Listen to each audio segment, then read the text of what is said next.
Luz, câmera, Cai de hoje está muito especial.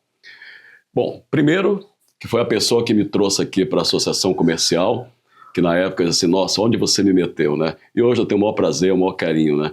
E esse carinho eu estendo já para o Alan Peterson, nosso presidente da CAI.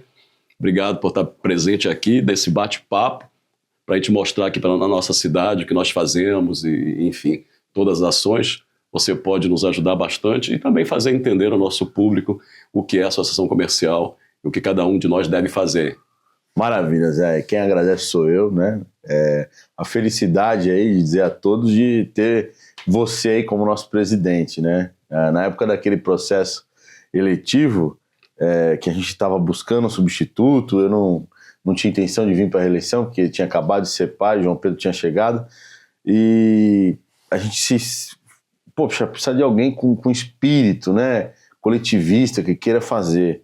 E é até interessante falar isso, né? Eu já até brinco com você, falar, foi a mão de Deus, né? Porque a gente viu seu trabalho lá no resort, né?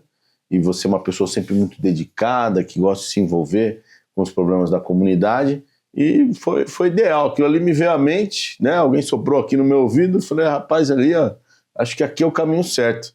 Você, como não corre de uma boa briga, topou, né? No primeiro momento o pessoal ficou meio sem entender, mas é um filiado antigo aqui da Associação Comercial, e a gente está aí com 1 ano e meio de gestão, que eu posso aí seguramente falar que do que a gente já viu, a gestão mais ativa que já teve aqui. Eu brinco, aceito o elogio, hein? Eu brinco e falo, o Zé dá expediente na CAI, né? Ele vem para cá, dou o tempo, porque você é um empresário que já se estabilizou, podia estar aí viajando mais o mundo do que você conhece, ou fazendo outra coisa, e está aqui designando o seu tempo para o crescimento da nossa cidade. Isso é muito importante. O comerciante tem que ser grato a você, e a cidade tem a EN, só tem a ganhar. Olha isso, mas o entrevistado é você, não é você, não sou eu. Não posso deixar de fazer esse elogio que você merece. Não, qualquer hora alguém... Acabei de ver aqui todas as reformas, né, da entidade, esse estúdio, né? Você vê, a gente deu passos aí gigantescos, gasta seu esforço, toda a equipe que está aqui.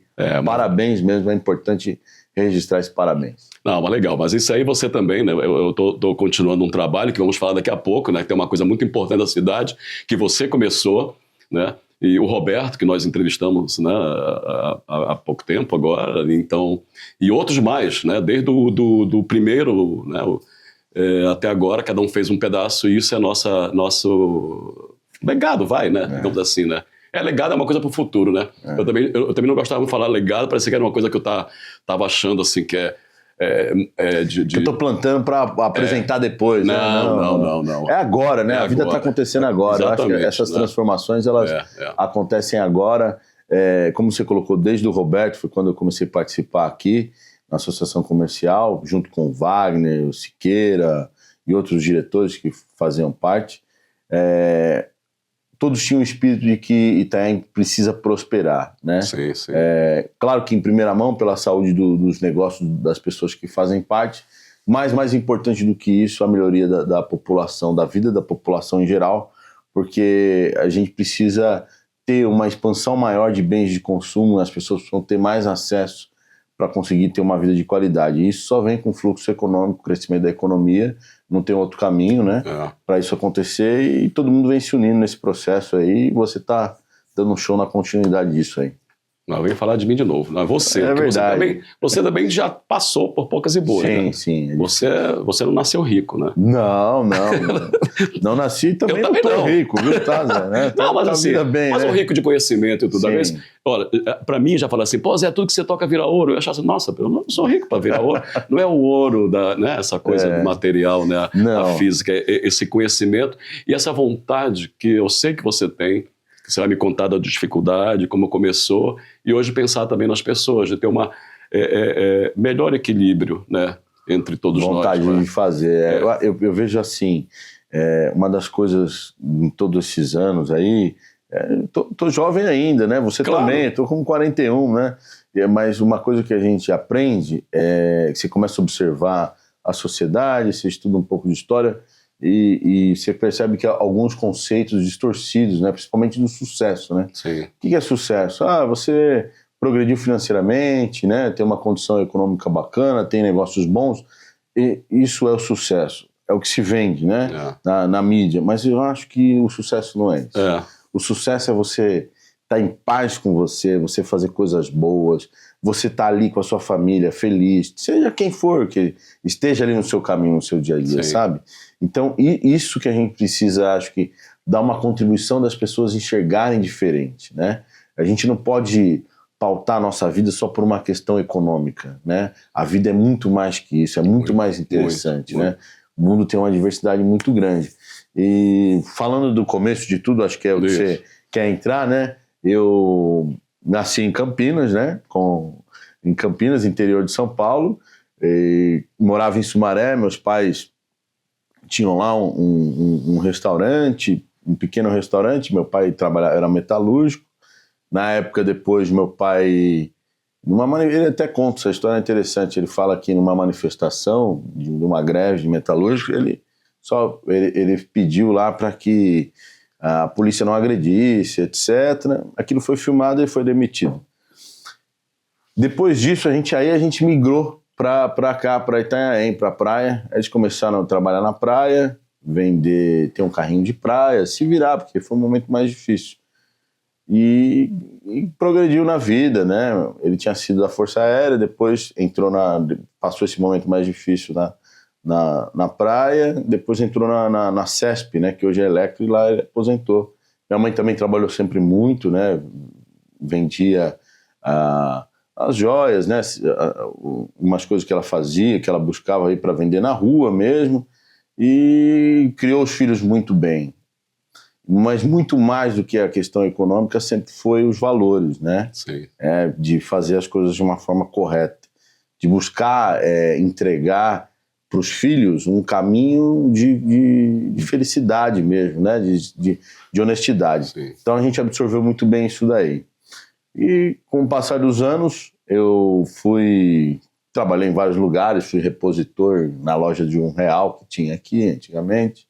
Depois eu fui guarda-vidas, né? Não parece, né? Mas é 25 quilos atrás. Então eu fui guarda-vidas temporário. Na época eu estudava, eu queria entrar no bombeiro, né? Prestar lá a prova do Barro Branco. E aí algo me tocou, falou, poxa, a vida na praia é incrível, a profissão maravilhosa, ajuda as pessoas e é muito divertido, né? Mas eu sentia que havia necessidade de fazer algo mais.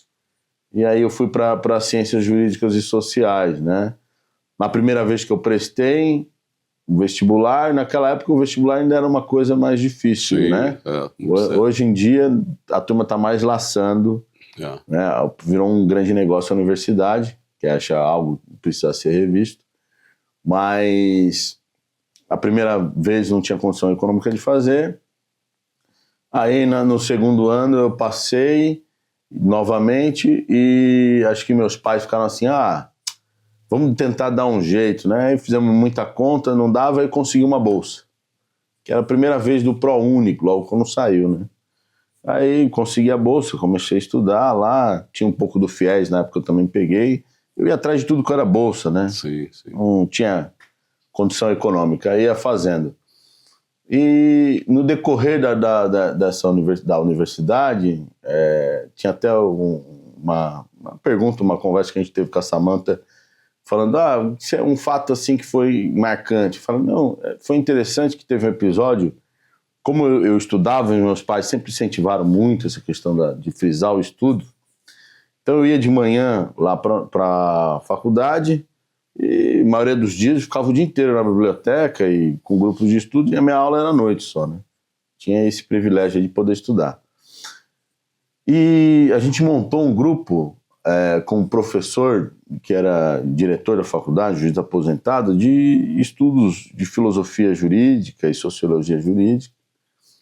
E numa das reuniões ele falou assim, agora inventaram esse tal de ProUni aí, e o filho da empregada, ele quer virar doutor, isso não vai dar certo, né?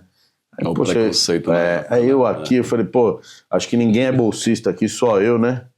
Aí, de uma forma ponderada, né, busquei tentar justificar, defender, não falei que era bolsista, até com um receio de uma represália, mas você vê que a nossa sociedade, ela sempre teve esses estigmas, né?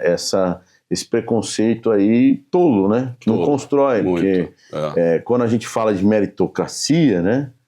A gente até brinca, fala, não, isso é mentirocracia, porque como é que você nasce lá numa família Setúbal, por exemplo, aqui no Brasil, e nasce aqui o Santos, né? Com muito orgulho, mas e que é meritocracia para os dois. Claro que não é, um já começou com a vida resolvida, sim, o outro com todas vai. as facilidades, né? E outra dificuldade. Né? Só dificuldade. Só que assim, por isso que o sucesso da vida não pode residir nessa questão econômica, né? Ele tem que estar baseado com certeza. no seu crescimento pessoal, né? O sucesso da vida é o quanto você evoluiu enquanto ser humano, você soube ali viver, né, as dificuldades da melhor maneira possível, o quanto isso te fez bem para si mesmo e para quem está ao seu redor, e você pôde aí fazer coisas boas e viver coisas lindas. Acho que é esse o conceito de sucesso. Isso nos faz um ser humano muito mais humano no sentido da palavra toda. Né? Isso que é evolução. É evolução, né, isso é evolução. Eu também, quando eu penso, a pessoa até acha que eu tenho mais do que... não vou falar que tem até uma forma de se falar que se eu fosse tão lindo como a minha mãe acha que eu sou... Ou tão rico como meus amigos pensam que eu sou, né? Não é isso? E como se acha como o nosso vizinho do país, que a gente não deve falar para não ter bronca, também acha que é. Então, assim, e não, a gente é isso. Quando eu falo assim, gente, olha, o que eu tenho, eu trabalhei para ter isso. Eu sei que eu poderia ter trabalhado mais para ter mais bens materiais, mas eu segui também o exemplo do meu pai, sabe, Ana? Meu pai também é uma pessoa que era agricultor, né, veio lá de Portugal, e trabalhava aquele dia para comer no dia seguinte, né? E ele trabalhou assim, puxa, eu trabalhei para ter só isso, não quero. Ele podia ter. Se não, quero viver, eu quero aproveitar a vida. Né? Legal. E eu também faço isso, né? Porque é isso aí, essa inteligência, né? Acho que vamos falar até mais de como foi aí até agora, né? A minha vida profissional, mas uma coisa que eu aprendi com um cliente que virou um amigo, que é um banqueiro lusitano, inclusive. Ele falava assim, há muitos anos ele já me falava isso aí, e isso me gravou muito. Falava, olha, a fortuna que todos têm é o tempo. Todos têm e não sabe quanto. Tá? E o dia, isso ouvindo de um banqueiro, que o homem entender que o dinheiro lhe toma muito tempo, ele vai buscar se livrar dele. Se livrar não é que você vai descartar nem nada, mas você vai buscar ter aquilo que realmente te faz, porque essa passagem aqui ela é findável, né? Sim, sim. Né? Então, sim, tem gente que vive ali correndo atrás de dinheiro a vida inteira. Não vamos criticar, mas será que essa é a melhor escolha, né? E ao mesmo tempo você vê, tem gente que vive correndo atrás a vida inteira de manter uma família, né? Tem muita gente que faz muito sacrifício. Eu acho que essas pessoas também são grandes heróis da vida. Muito. São né? histórias maravilhosas. Exato, que estão ali, que batalharam a vida inteira para poder manter a sua família e dar continuidade aí, né? À vida de todos que estão ali envolvidos. Então, assim, a gente precisa repensar essa questão do que é sucesso aí, para diminuir a ansiedade de todo mundo, né? Tá todo mundo com muita ansiedade, a gente tá falando disso há pouco, né? Eu já sofri muito com isso, sofro também, e a ansiedade, eu acho que ela reside muito nas expectativas que a gente cria, e na maioria das vezes são expectativas totalmente desnecessárias. Né? Exatamente, a gente sofre à toa, né? Sofre à toa. A gente vai ver isso lá na frente também, né? A gente faz a nossa parte. Né? Como dizia o Renato Russo, né? Monstros da nossa própria criação. Criação. Né? É isso. Então essa é a parte, né? Essa parte que foi criada, né? Dentro do teu ser, né? Da pessoa. Isso é legal. Os nossos pais antigamente tinham até o poder, né? De nos orientar, né? E assim a gente vê história de vidas, né? Hoje parece que está fugindo um pouco, né? A gente vê os adolescentes aí com dificuldade.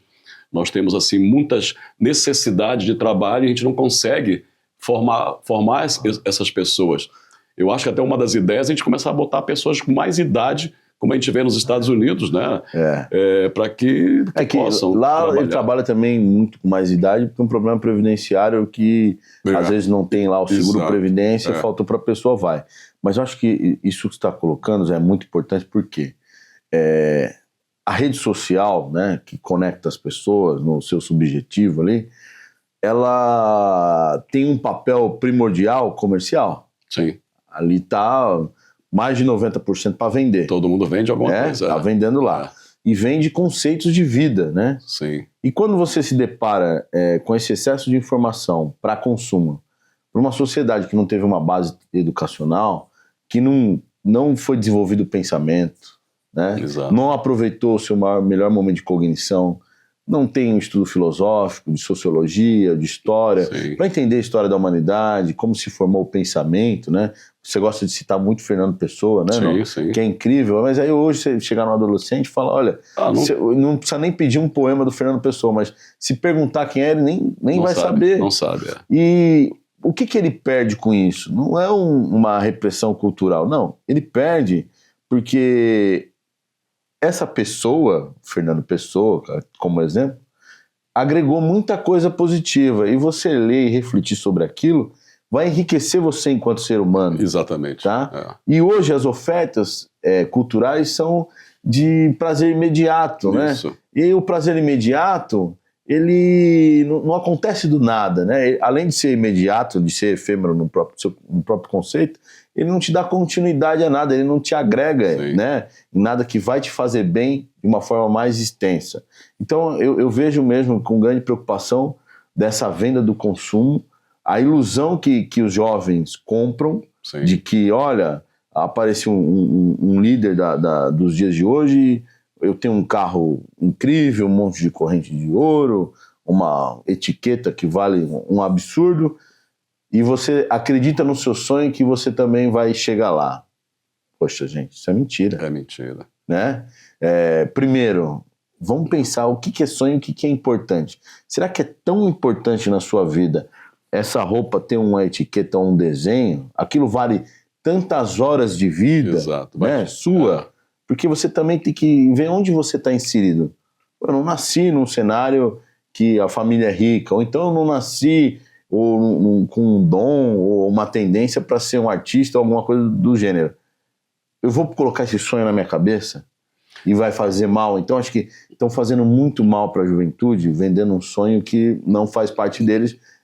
De novo volta naquele conceito de sucesso, porque isso não é o sucesso, né? Será que é sucesso lá? O MC que ficou rico, mas foi lá e chutou a namorada, a mulher grávida? Sabe? Ele tá errado. Sucesso é aquele rapaz que vai trabalhar e respeita a mãe e o pai dele, cuida bem dos filhos, é um bom marido, é um bom amigo, é uma pessoa tranquila, equilibrada. Isso todo mundo é um sucesso que todo mundo pode alcançar.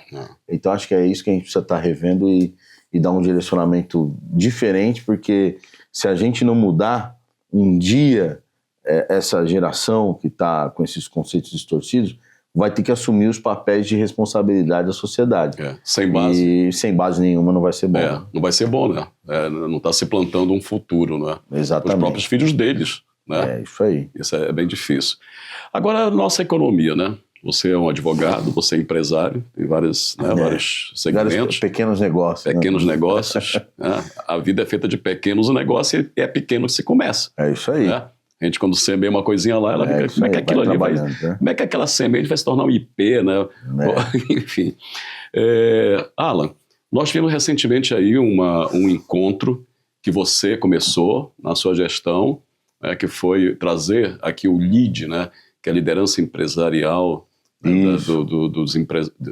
empresarial naturalmente, mais forte na América Latina, né? E nós temos aqui em São Paulo, que foi iniciado pelo Jorge Doria, né, que teve ali fez um bom trabalho, e nós conseguimos, né, você com o seu início aí trouxe a credibilidade, fez vir aqui, não é? E nós nos reunimos. Foi muito positivo, né, Zé? É assim, o LEAD, né, como você colocou, lideranças empresariais, até mandar um abraço pro Jarbas, né, Marcos, que é o presidente do Litoral Paulista. Acreditou em nós, né? Exatamente, conseguiu mostrar também. Conseguir trazer para Itanhaém isso, né? Como que a gente enxerga importante? Você vê, como você colocou, acho que isso é fruto de um processo de 7 anos, né? Sim. Desde o início da gestão do Roberto Campos, lá do Casarão, que estavam todos aqueles empresários aqui, o Wagner, que sempre foi nosso tesoureiro aí da Constrular, E, inclusive, eu acho muito bacana a relação dos dois, né? Eles são concorrentes e se dão super bem, né? Uma maturidade incrível. E muita gente, tem muito registro aqui na Caio, né? Muita gente participou da discussão dessa necessidade de rever a nossa legislação urbanística, porque ela já tinha quase 50 anos, não havia revisão, e não conseguia que Itanhaém tivesse a mesma oferta para as empresas como as cidades vizinhas, né? Santos, Praia Grande, Bertioga, né? A gente não tinha isso daí. Então esse processo, você vê, a gente provocou muito, pediu, teve muita coisa, muita reunião, muita participação, e se concretizou agora aí no dia 25 de março, né? Entrou em vigor, mas foi aprovado ano passado essa legislação, então tem um mérito muito grande da Câmara da legislatura anterior, aí, de quem participou, e do prefeito Thiago Cervantes, que foi quem teve a coragem de dar a canetada para isso aí poder acontecer. Mas a ACAI teve um papel fundamental, né? Acho que a vontade do empresariado, né? A pressão e a participação, principalmente, que foi feita em todo esse processo, contribuiu demais para que isso aconteceria, né? As pessoas começaram a se convencer que essa era uma necessidade real, né?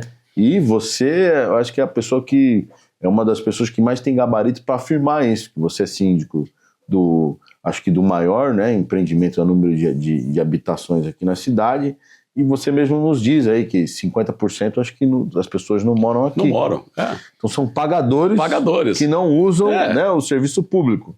Sobra o recurso para investir na cidade, ajudar quem precisa, né? Como acontece na Riviera, né? A gente brinca, fala, a Riviera faz um cheque desse tamanho todo mês, vai lá na prefeitura de Bertioga, entrega e diz, não precisa ir lá, tá? Não tem nada melhor, né? O que a prefeitura tem que fazer? Pegar esse dinheiro e ajudar quem precisa a organizar a cidade. Né? Então foi nesse sentido. Mas o pessoal pergunta, mas qual a importância da questão dos prédios, né? Para a gente poder falar do evento. Mas é que vocês falam dos prédios, dos condomínios, né, horizontais. A importância é que para o comércio é um impacto gigantesco. Grande, para tudo. Por exemplo, você tem aqui, um restaurante aqui do lado, que tem 2 casas aqui. Amanhã essas 2 casas têm 2 famílias, elas saem e vêm aqui no restaurante. Amanhã essas 2 famílias param de ser 2 e viram 80 famílias. Exato. São 80 ali do lado. Exato. Então, assim, é fantástico para o comércio. Sim. E é um público consumidor, né? É uma pessoa que vem ajudar a pagar a conta. E o LEED, ele veio para o quê? Acho que fechar esse ciclo, né? Dar o carimbo de que a associação comercial, todo esse grupo de empresários aí, hoje liderados por você, cumpriram a missão deles, a missão do quê? Colaborativa, né? Exato. Porque quem faz as leis são os vereadores e o prefeito. Mas a nossa missão colaborativa de estar ali participando, e aí fica o elogio também para os técnicos na época, o Vinícius Camba, o Marcelo Gomes também tiveram muito à frente disso, junto com a Câmara, com o apoio do prefeito, e a CAI participando também, entregou algo para Itanhaém que pode mudar Itanhaém, né? Esse evento, acho que ele veio para dizer para o mercado que, olha, nós somos uma cidade incrível, né? E quando começa a falar, né, disso, você lembra do turismo, né, Zé? Você se enche aqui, né? Você se enche, você fala, olha, ontem a gente estava falando no papo de corretor, falou, olha, você pensa em praia? Temos. Né? Mas eu gosto de esporte radical. Temos e temos o campeão do mundo aí, o Gabriel Benetton, exato, né? De kitesurf. Mas eu gosto desse esporte com motor.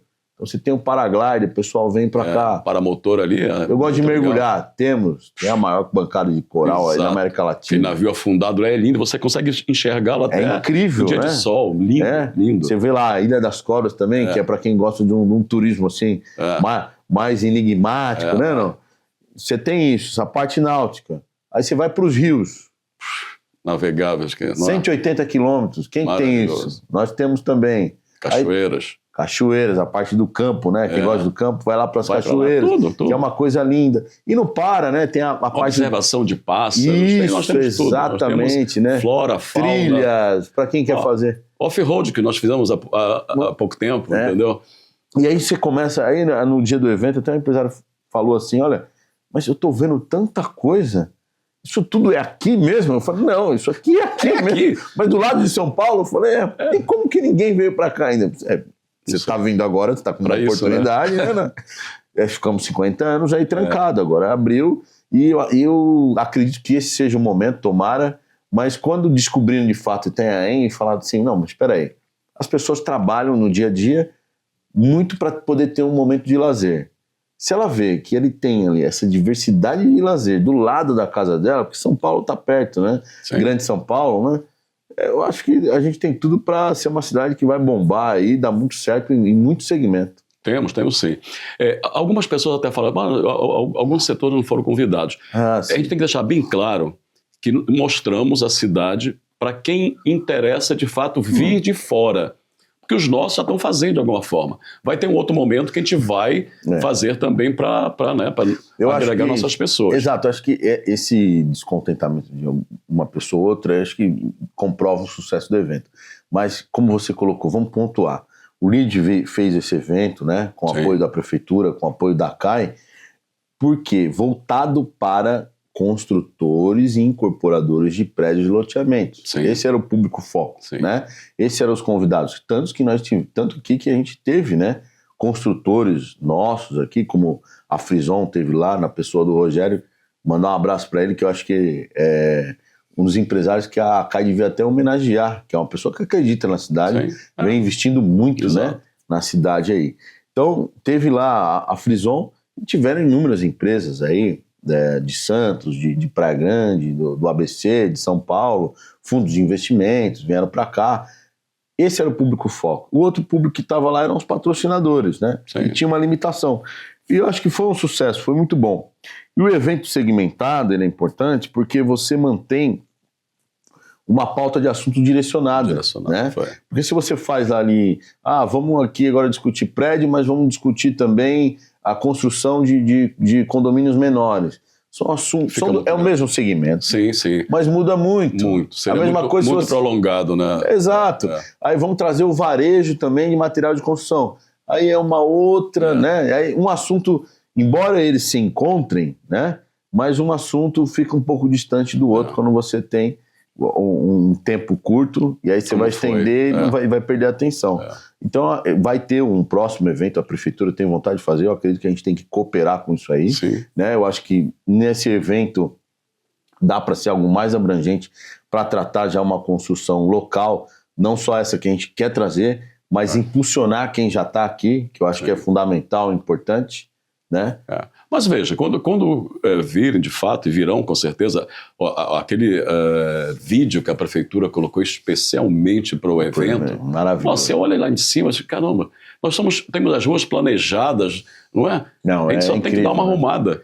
Não, só tem que dar uma arrumada. É o que você falou, Zé, essa questão da arrumada, da zeladoria é muito importante. Sim, porque eles querem muito. isso. É lógico, todo mundo quer investir num lugar bem cuidado, né?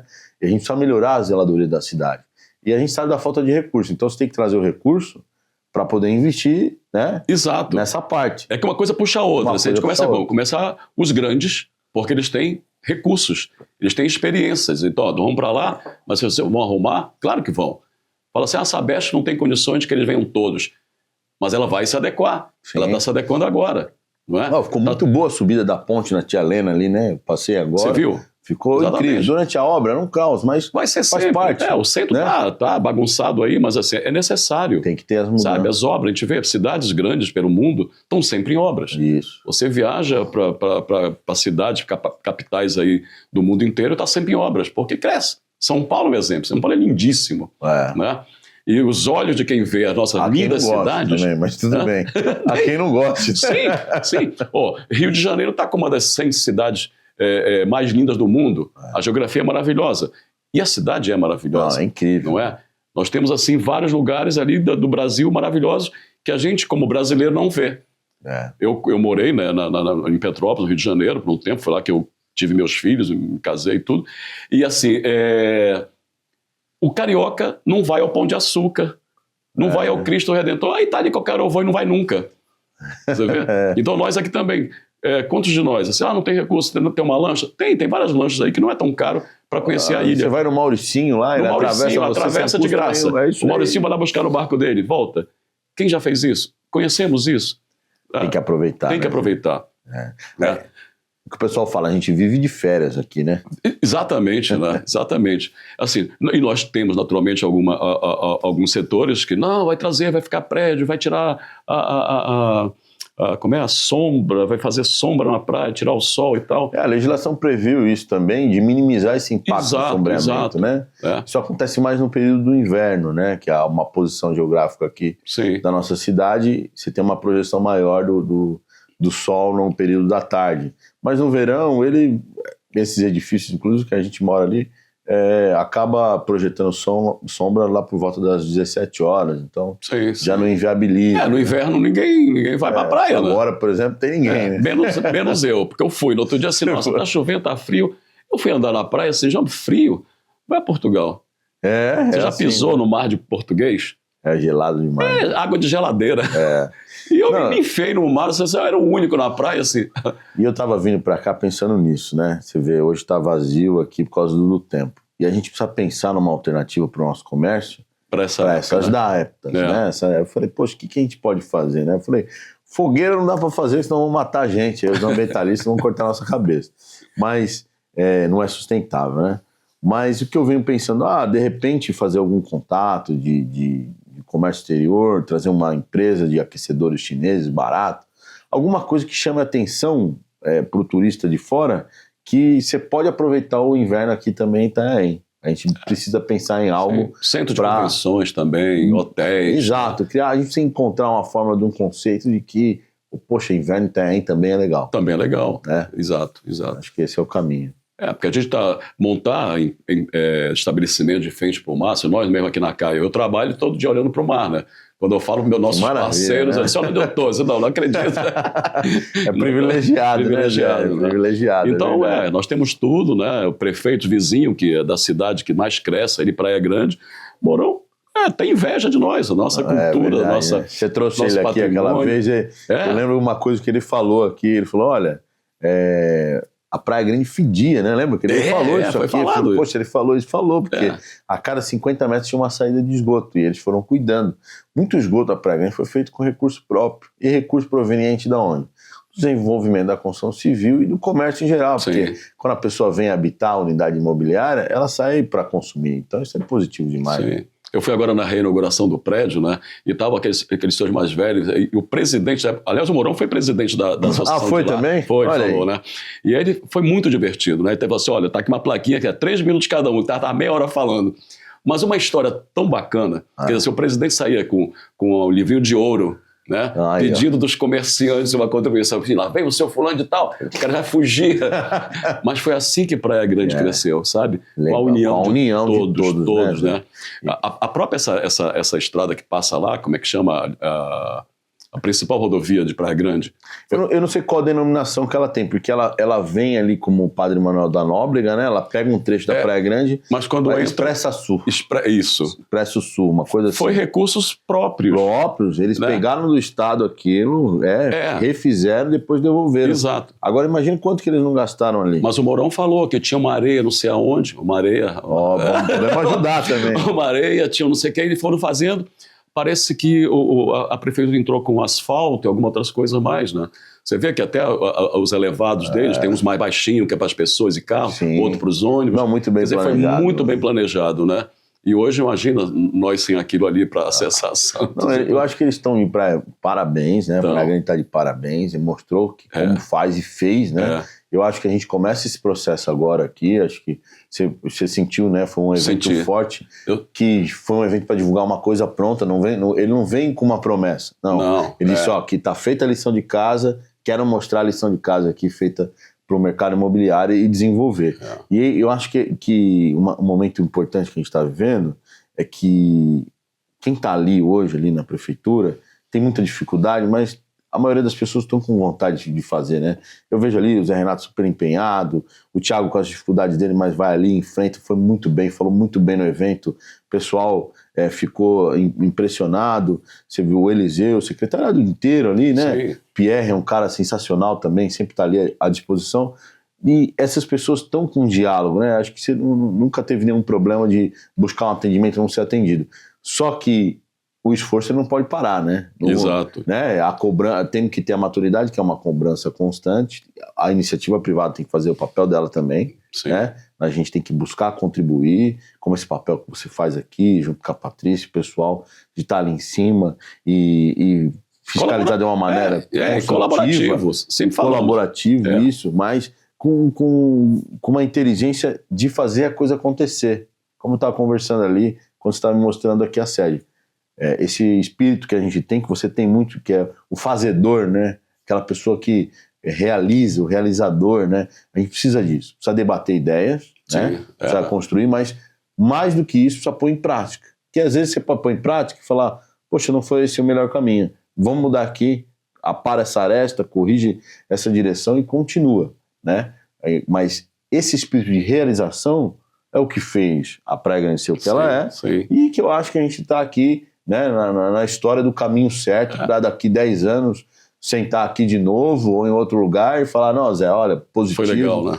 Deu certo, valeu a pena, olha aí como é que tá, né? Mas vai, assim, eu também sinto assim, né, intuição, e nós somos movidos, né, o Deus é ligado à mente de cada um de nós, né, e às vezes assim, como você falou, né, você viu em mim um lado... sim, humano. Humano, né? E esse humano é que está ligado, nós somos centelha divina, e eu tenho assim, algo me diz, vai, Alan te trouxe para cá para fazer alguma coisa para continuar. Mas aí lembra que até eu te falei, não foi o Alan não, foi a mão de Deus mesmo. Porque assim, esse espírito, Zé, isso aí que você está falando, da vontade de fazer coisas boas, é muito importante. Teve um vídeo agora que o Marcelo Giuseppe aí, que é o nosso cientista político aí, né? Ele passa vídeo na Jovem Pan, o cara tá bem inserido aí nesse mercado de comunicação política, né? Ele falou uma coisa interessante, falou, olha, tem uma pesquisa, você prefere votar numa pessoa com ótimas ideias, mas com um coração não bom, ou uma pessoa com não tantas ideias boas, mas com um coração muito bom? E aí ele tem falado, não, as pessoas, elas têm que buscar as pessoas do coração bom, que querem fazer coisas boas. Porque se você não elege se você não busca líderes que são comprometidos com aquilo, não adianta nada ele ter lá uma boa formação e fazer coisa errada, tá aí nossa história do país, né? Sim. Você vai pro congresso lá, as pessoas são super qualificadas, mas não tem propósito humano. É o que falta, e foi o que a gente encontrou em você. Então o Brasil ele vive realmente um problema moral muito grande, né? As nossas instituições em geral, o maior problema reside na moralidade. Não é só a técnica, não é só a metodologia, é a questão moral, do comprometimento com aquilo que você se propõe. Então você pega lá um agente público, ele se propõe ao quê? A trabalhar para o público. Ele tem que ter espírito público. Exatamente. Certo? Não? Da mesma forma que na empresa, nós também vamos fazer uma lição de casa, de que você tem que cuidar da sua equipe. Porque a tua equipe cuida do teu negócio e cuida de você. Então remunera bem, precisa criar essa cultura de pagar o máximo possível que a empresa possa pagar, não o mínimo. Temos que acabar com a discussão do mínimo. É mínimo, né? A discussão tem que ser do máximo. Qual que é o máximo que eu consigo pagar mantendo um negócio saudável, lucrativo, né? Progressivo, mas qual que é o máximo? Não é o mínimo. Então, você vê aqui um lugar, o Brasil acho que está muito distorcido. O Armínio Fraga deu uma entrevista, foi em Nova York, num congresso de economia lá, dizendo que tinha que congelar o crescimento do salário mínimo durante um tempo para equilibrar essa questão da inflação. Fala, olha, esse não é o caminho. Pode ser até uma forma regulatória, só que a gente tem que ir na mão contrária. Exato. Né? Congela os preços. Né? Você tem, exato. Eu não sei se essa política econômica de congelar é o que funciona, mas você tem que criar consumidor capaz. A virada de chave da China foi quando ela olhou para dentro e parou de falar, olha, peraí, eu vendo para o mundo para fora. Pô, vou vender aqui. Né? Vou acabar com o trabalho escravo e melhorar a remuneração, porque esse cara vai consumir o próprio produto que a gente produz. E você tem regiões lá que, inclusive isso aí é matéria do Banco Mundial, regiões na China com poder aquisitivo de 350 milhões de pessoas, mesmo poder aquisitivo igual alguns países da Europa. Exato. Então você tem um mercado interno consumindo, a roda está girando ali dentro.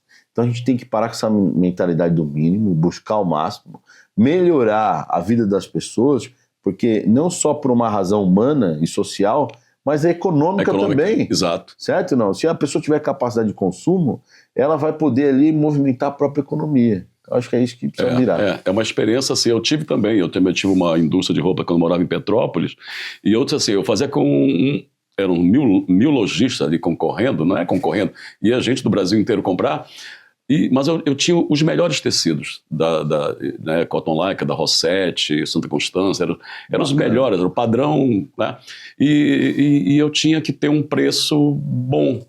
Então, assim, eu tive que chegar assim, vamos ter um lucro menor, atingir mais pessoas para a gente ter essa lucratividade. Mas eu também concordo. Como remunerar? Porque se você aumenta o preço, você sai da competitividade, não é? Sim. Mas você consegue, aumenta a produção, claro. Não é? É que a gente aqui no Brasil está acostumado a ganhar muito, né? Você sabe, você vem de Portugal, o cara tem um negócio, sempre. Ele ganhou lá 3, 4% no ano, tá fazendo festa. Tá maravilha. Né? Aqui não, o cara quer ganhar isso um mês. Então, assim, outro negócio que é um carro novo. Tem que ir mais devagar, tem que, né? Exato, todo mundo tá ali bem, caminhando positivo. Mas nós somos jovens, né? Exato. Somos jovens, né? A nossa história. Eu talvez não, com certeza eu tenho isso porque, apesar, né, de ser criado no Brasil, eu nasci lá, mas com 4 aninhos meus pais já vieram para cá, né, para fazer a vida, que era o que se fazia antes, né? Mas eu tenho a experiência, eu tenho, né, a minha família de lá, então esse respeito, todas essas coisas, nós somos mais antigos, então a gente tem realmente mais os valores mais dentro de nós, né? Fazer o bem, ajudar. Eu falo assim, uma coisa que eu sempre lembro e tenho dito de vez em quando eu era garoto, não tinha cinto de segurança. Sim. Mas o meu pai sempre que freava o carro, ele fazia assim com a mão. O instinto protetivo do pai. Era minha mãe, era eu, sabe? Que a criança andava na frente do carro. Mas você falando disso daí, né? Até lembro, eu fiz até uma brincadeira com os amigos no Instagram, você vê essa questão do cinto de segurança, né? De fumar em público. Aí o Maluf sempre foi um político muito criticado, né? Por problemas até de corrupção. Aí você pega os vídeos antigos, ele que trouxe aqui pro Brasil, né? Eu falei, nós estamos num país que o Maluf tá certo, entendeu? Então, o negócio aqui é difícil, nós estamos começando mesmo, né? É que todos nós deixamos alguma coisa boa, né? É que assim, também a gente tem uma cartilha de como fazer. Temos sim, né? A gente quando nasce, né, é colocado ali o diabinho e o anjinho, né?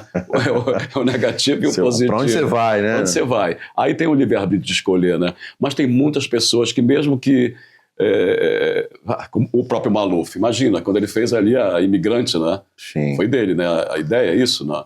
Então, Zé, eu não sei te precisar, mas acho que ele tem alguma relação. Mas teve grandes obras do Estado de São Paulo. Sim. Né? Então tinha até aquele, não sei se devo dizer isso, tem o e-mail dele Maluf que fez, né? @masfaz. @masfaz, isso aí. Entendeu? Isso aí. Não, isso não deveria. É uma brincadeira, naturalmente, mas assim, tem muita coisa feita. A gente não pode aceitar, né? Um país pobre como o nosso, a gente tem que mudar. O problema é que eu acho que o Brasil ainda não encontrou o eixo, pelo menos essa leitura que eu faço. Você tá aí com essa taxa Selic absurda, não adianta o governo, você vê assim, a gente sabe, o Lula sempre dormiu com a Febraban, né? A Febraban é um dos maiores atrasos desse país, que não sai isso na mídia, porque eles pagam, né? Mas os bancos, desde a abertura do Plano Real, assim, eles cooptaram o Estado, né? Então mas por que fala isso? Olha, primeira coisa, tem uma taxa Selic. O brasileiro não sabe qual que é a importância dessa taxa Selic ser baixa. Primeiro porque o governo é o maior tomador de crédito. Sim. Quem paga isso são todos nós. Então ele vai lá no mercado financeiro, toma lá 15% para pagar para quem tem recurso e vai pagar com o dinheiro do imposto das pessoas que pagam impostos, entendeu? E o mercado diz que a taxa Selic é um regulador da inflação. Peraí, quando em 2020 ou 2021, ela chegou a bater 2,5% ao ano. Nenhum banco ofertou dinheiro a 2% a 3%. Nunca. Então ela não é um regulador, isso é história, né? Isso é história e tem vários economistas com uma posição mais clara. Economistas não atrelados a fundos de investimento e nem ao desenvolvimento do mercado. Economista sério, estudioso, né? Tem professor da FGV que esclarece isso daí. Então você vê, essa cooptação do capitalismo, da parte do mercado com o Estado gera toda essa bagunça financeira. E a conta não chegou. A conta vai chegar. Nós tivemos aí agora em fevereiro, sai pouco na mídia, mas uma emissão de títulos indexada no dólar. Nunca aconteceu isso. Né? Então, se o dólar estourar, nós vamos ter que pagar essa conta. Então, no futuro, cada vez mais, já está tendo um problema aí, né, que é rotineiro de arroxo fiscal. Mas e essa conta vai aumentar? Você já tinha um problema previdenciário, foi feita a reforma da Previdência. Agora, mais escândalos de desvio. O dinheiro não volta, não apura, ninguém vai preso. E onde quer buscar? No aumento do IOF? Aí vai buscar, aí assim, aí entra, a conta precisa fechar. Faz um aperto para tirar de quem, entre aspas, tem mais. Aí dá devolutivo, aí dá devolutivo e volta o quê? Não, como não tem lobby da população, aí vem esse discurso do Arminio Fraga. Não, congela o salário mínimo, toma medidas antissociais, reduz da educação, da saúde, então totalmente na contramão, Sim. que é um erro de um setor financeiro nosso, que é um setor predador, aqui no Brasil tem isso, Sim. como em outros lugares no mundo, mas o maior erro é o Estado se deixar se cooptar por isso. O Estado não está fazendo a lição dele, que era o quê? Estimular, desenvolver, porque se ouve muito discurso, mas se anos atrás tivessem pego lá a nossa reserva internacional e colocado dinheiro aqui para projetos, para empresário, pequeno, médio empresário que movimenta o país, que quer investir em projetos sérios, a gente estava num outro momento econômico. Não, mas não, a gente vive ali atendendo essa agenda do mercado financeiro e isso não produz, fica todo mundo na mão do banco.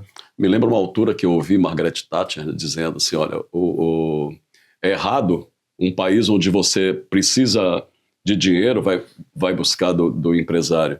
Você não pode aumentar imposto achando que vai fazer crescer o país.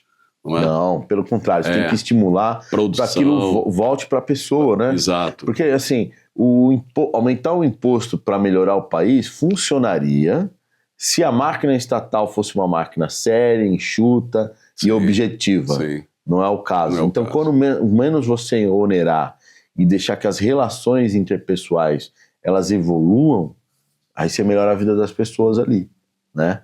Agora, o que acontece no Brasil? Como você não tem essa política aí de eliminação de diferença social real, né? Você deixa que um setor se beneficie fiscalmente, porque tem muita sacanagem fiscal, né? Tem na época que foram feitas, né, os leilões das bacias de óleo, que a ExxonMobil ganhou, que a Shell ganhou, após isso, houve até uma denúncia do Sindicato dos Auditores Fiscais contra uma medida que o Temer tomou, junto com o Meirelles na época, que criou a PEC do trilhão. O que era a PEC do trilhão? Era uma isenção fiscal, ou melhor, um benefício fiscal concedido ao setor de óleo que já tinha ganhado os leilões naquelas condições, né, quando acabou com o monopólio de extração da Petrobras, para que economizassem 50 bilhões de reais por ano, em 20 anos daria R$1 trilhão. Então, você vê o impacto que a gente teve Sim. de não deixar de arrecadar, isso aí continua em vigor, ninguém vai falar disso, porque é uma indústria muito forte, ela pode comprar qualquer imprensa que venha criticar, então, mas você tem essa traição do Estado que deveria defender o país no geral, mas atende alguns setores só, então isso é muito ruim. Bem, aí eu me lembro assim da história, né? O meu povo colonizador deveria refazer tudo isso. Não, eu não tenho esse peso, mas eu tive também, na minha formação, sempre lá, os portugueses, etc, etc. Chegaram, levaram e tal, e o que a gente vê na história, realmente, era a época, né? Uhum. Vamos criticar os ditadores.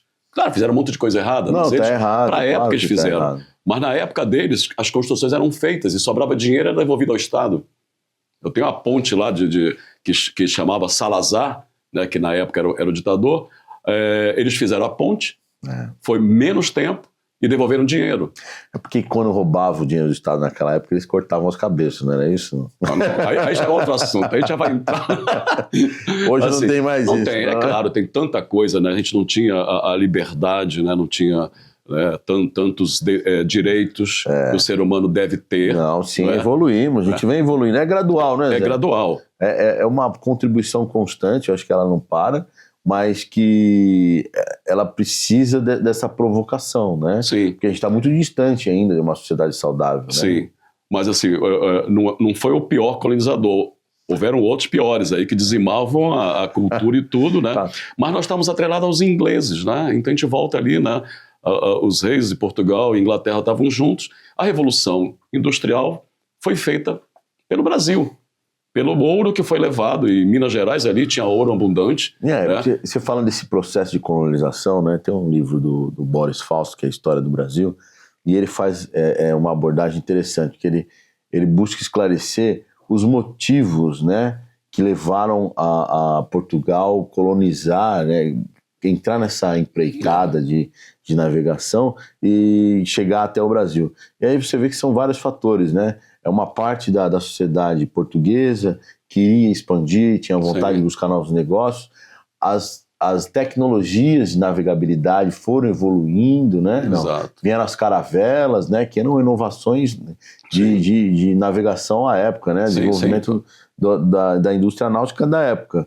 Somados aí com a vontade de expansão da coroa portuguesa, acarretou deles buscarem novos lugares e acabaram vindo para cá. Então, assim, você vê que tudo acontece e tem várias variáveis, né, que levam você àquele destino ali, né? Exato. Não é uma coisa específica, né? Deu na telha e veio para cá, não. São vários fatores que vão aí incrementando aí uma tomada de decisão que acaba dando no que é o Brasil aí hoje. E o Brasil é feito de, né, os portugueses não é uma raça ali única, né? Lá eu lembro que em Lisboa já não tem mais lugar para guardar tanto material arqueológico que cada vez que se faz uma coisa, acha-se uma nova cidade. Então, assim, visigodos, mouros, árabes, anglo-saxões, tudo tiveram ali. Ali é a entrada de um continente. Então, ali foi... uma mistura, digo assim, português é cruz credo que Deus me livre, né? Tem muita história lá. Tem muita história. E é essa a essência que nós somos aqui. Que vocês e eu, que eu também sou naturalizado desde o primeiro dia que eu pude, eu sou brasileiro. Então, assim, nós temos realmente uma raça muito, muito forte. Sim. E nos cabe agora ver, com tudo isso, nós temos os direitos, estão cada vez melhores, nós ocidentais temos mais direitos que outros países, mas agora é hora de também ver os deveres de cada um. Sim. Fizemos uma lição de, vamos lá, vamos largar conta, né, aqueles pagar, grilhões todos, acorrentados que fomos, mas agora temos que também saber viver em sociedade, pensar no outro, no próximo, tá todo mundo no seu umbigo, não é? E ver uma sociedade mais equitativa. Eu, por exemplo, você sabe que eu tenho casa em Portugal, mas eu tenho possibilidade lá, eu tenho renda lá, mas eu gosto tanto daqui. Aqui é o lugar que a paixão acontece. Né? Porque o brasileiro, né? O brasileiro tem uma coisa de você se envolver com as coisas, né? Não, a nossa música também. Você fala, não, eu acho que tem uma riqueza cultural, até poética portuguesa muito grande, mas eu acho que, eu não vejo, claro que a gente tem muito para conhecer, para aprender, mas a riqueza, a diversidade da cultura brasileira é absurdo. Você pega as letras das nossas músicas, compara com outras, o crescimento, né? A riqueza, né? Folclore. Literal, poética, é uma coisa incrível. Né? Não? Aliás, folclore esqueceram, né? A gente trabalha pouco, mas o Amazonas, né? Manaus é forte. Exato, nisso, o boi, né? O boi garantido, o boi capaz. Imagina, leva para uma ilhotazinha ali milhões de pessoas, né? E ali mostra uma cultura, as próprias da Amazônia, as lendas do boto, né? Tudo isso, essa magia, ela é interessante. Claro. Isso então, envolveu essa diversidade toda. Por séculos. Aqui a gente deveria também resgatar, acho que está tendo uma oportunidade boa, que o Rutinaldo é uma pessoa que a gente gosta muito. Sim, está na cultura agora, está na cultura e é dedicado, né? E tem uma bagagem muito positiva. A cultura nossa, que é muito rica aqui, né? Toda essa parte histórica, cultural, ela também tem um potencial turístico muito grande. Então a gente precisa ajudar a canalizar isso aí. Canalizar. Ter o turismo de uma forma, né, geral das nossas belezas naturais, mas você também tem a cultura e tem o esporte também, né? Acho que o Rogério Salcedo está fazendo um trabalho bom e estimular cada vez mais como o esporte um atrativo turístico. Então, se você usar todos esses elementos aqui na nossa cidade, você vai ter cada vez mais gente aqui visitando, querendo se envolver e se aprofundando com tanta coisa como você está colocando. Né? A ACAI está em parceria, né, junto com o secretário Zanella do Turismo, nós estamos aí formatando assim, várias ideias para esse desenvolvimento. E no esporte tem vários campeões aqui, né? Nós temos o filho do Roberto também, né? O Pedrinho, né? Que está ali. Está no beach tênis lá, sempre no pódio, né? O pessoal do jiu-jitsu, assim, a gente tem um potencial gigantesco. O Benetton também. O Benetton tá voando alto. Né? Eu brinco com ele, falo que é o MacGyver, né? Exatamente. Eu falei, o cara faz cirurgia, caça tubarão, surfa, luta jiu-jitsu. Deixa a cara assim com uns creminhos lá da pista Benetton.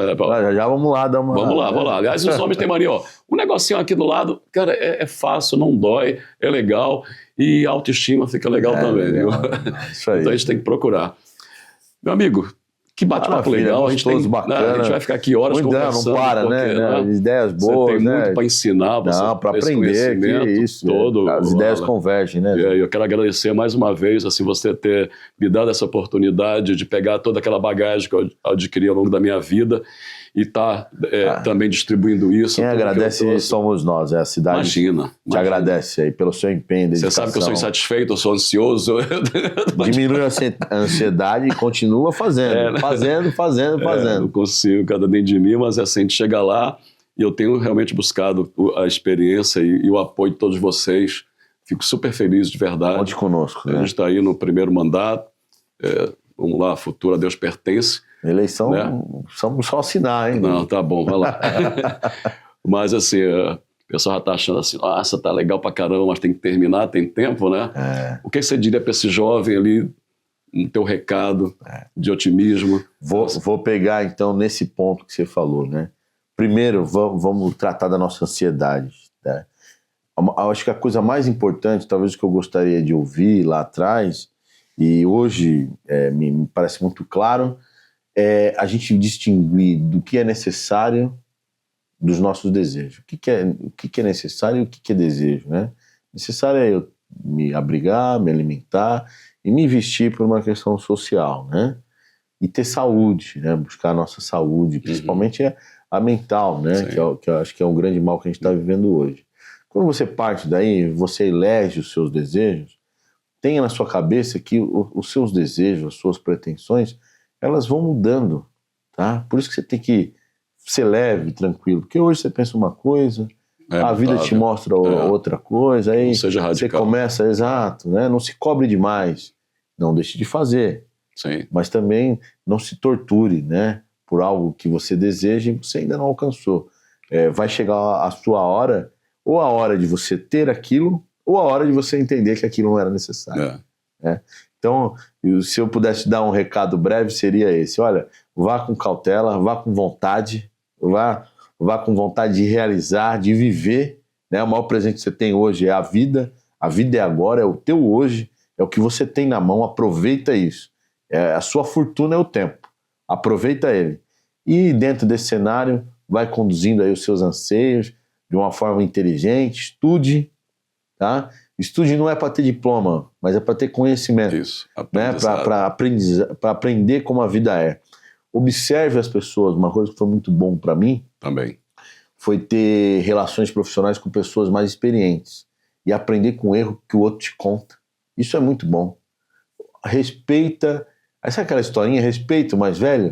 Respeitar o mais velho é respeitar o mais experiente, quem já viveu aquilo. Ele vai falar para você, olha, não toma dessa água aqui, que ela vai te dar uma dor de barriga.